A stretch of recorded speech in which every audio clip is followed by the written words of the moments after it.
Monsieur le maire, mes chers collègues, effectivement, nous sommes confrontés à un choix politique et à un véritable clivage philosophique. Et cette concession, elle traduit une idéologie. Parce que la volonté affichée de la ville de Paris de réduire drastiquement la publicité dans l'espace public, ce n'est pas qu'un ajustement technique, c'est une idéologie bien précise.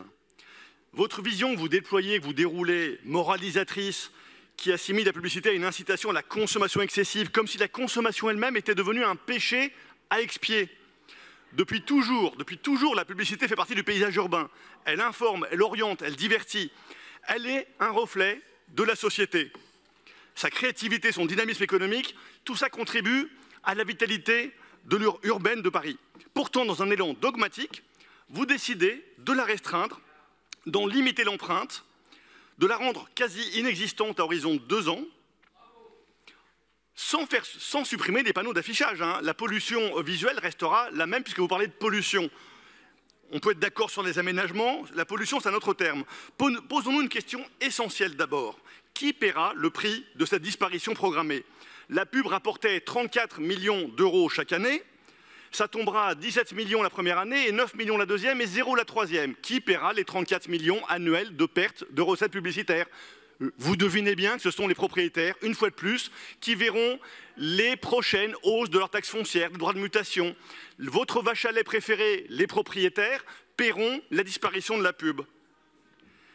Donc, votre position est claire. Nous sommes face à un choix absurde. Vous refusez un revenu externe pour taxer les citoyens. Mais nous devons aussi nous interroger sur la vision du monde qui motive votre décision, parce qu'elle va être votée, évidemment.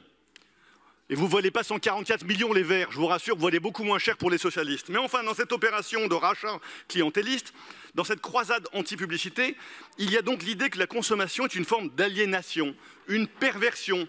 Il faudrait protéger les citoyens contre eux-mêmes. Quand ils votent, ça va, mais quand ils consomment, ce sont des pécheurs qui doivent expier.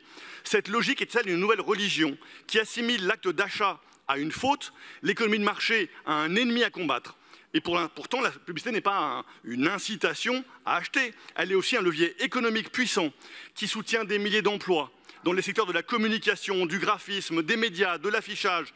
Elle est un vecteur d'information qui permet à chacun de connaître les offres, les nouveautés, les tendances. Paris Ville-Monde, c'est une ville de culture et d'innovation.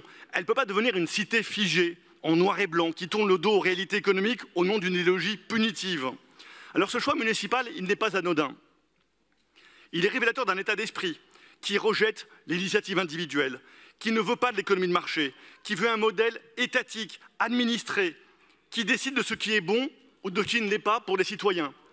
On a connu la censure de la pub par votre majorité. Mais nous refusons l'infantilisation des individus. Nous croyons à sa liberté, à sa responsabilité, à la capacité de chacun d'exercer son libre arbitre, de faire ses choix en connaissance de cause. C'est d'ailleurs le principe de la démocratie.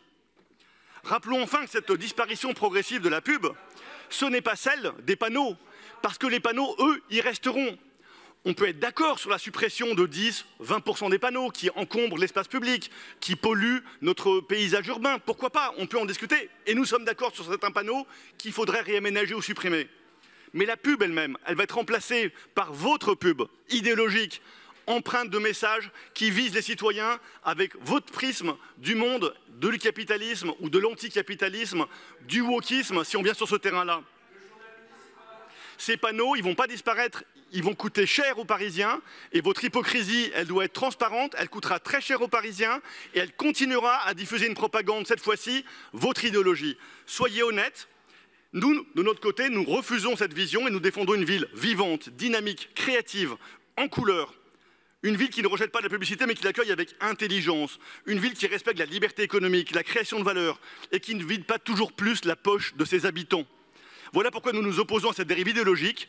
Nous appelons une régulation pragmatique, mais pas une interdiction dogmatique. Vive Paris, ville des libertés et ville d'innovation.